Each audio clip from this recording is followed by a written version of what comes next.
The PCA has a huge problem.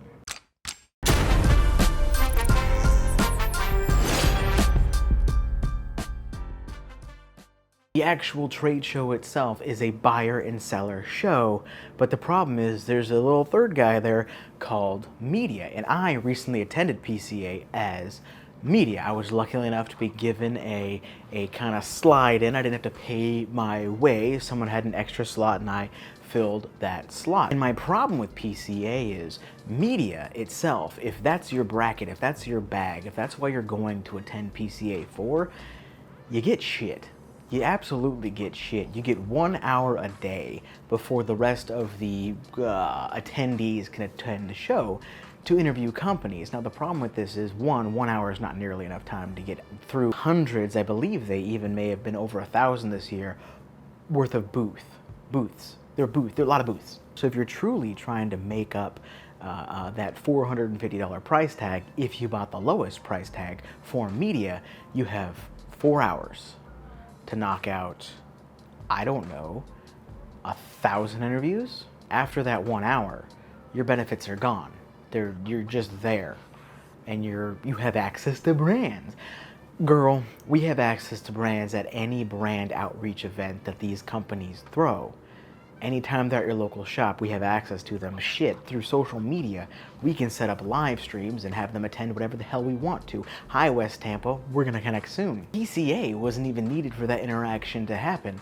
An email was. However, PCA is great if you're a seller or a buyer, because that face-to-face interaction, you can reach so many of the different brands so easily at a time. So that makes sense. Media has to pay to be at the event, and the media, for the most part, is doing all of PCA's coverage for PCA. So media pays to promote PCA. Media pays PCA to promote PCA.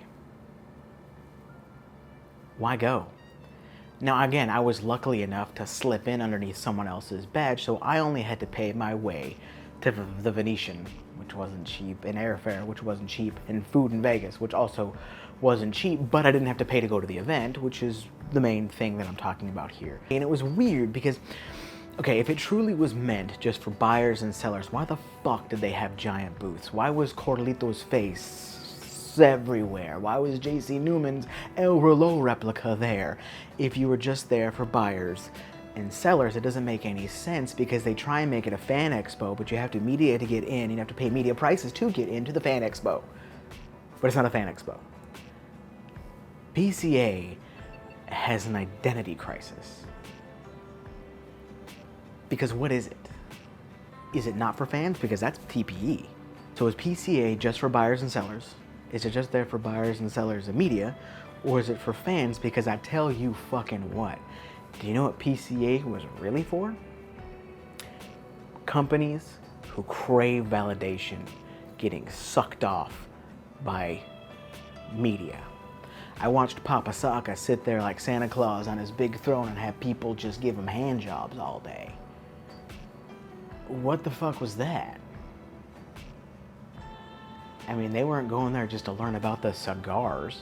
It was fan service. It was people who literally waited in line to take pictures with Matt Booth. There was a woman, while we were talking about Matt Booth, and Matt Booth was being his boofy Johnny Depp self, and this woman came up and took a picture with him, put his arm around him, and said, "The only request my husband had was to get a picture with you."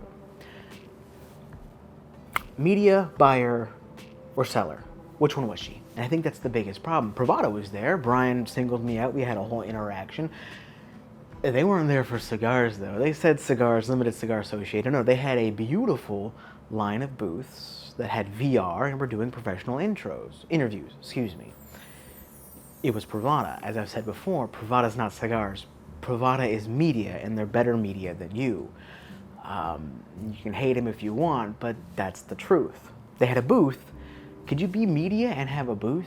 That wouldn't make any sense. And that's one of the things I noticed for the small guys, for the Definition cigars, for the Casa 1910s, for the fucking Luckies out there. They were there to sell themselves. But any other brand that was established, that was known, all they wanted was validation. But it's for buyers and sellers and media. if you're PCA. So what is it? Is it fandom? Is it business? ran this idea past Hound Dog and the rest of the new wave, and Matt said it best. The title of this video, the problem with PCA is PCA has an identity crisis, and not even they know what the fuck they are.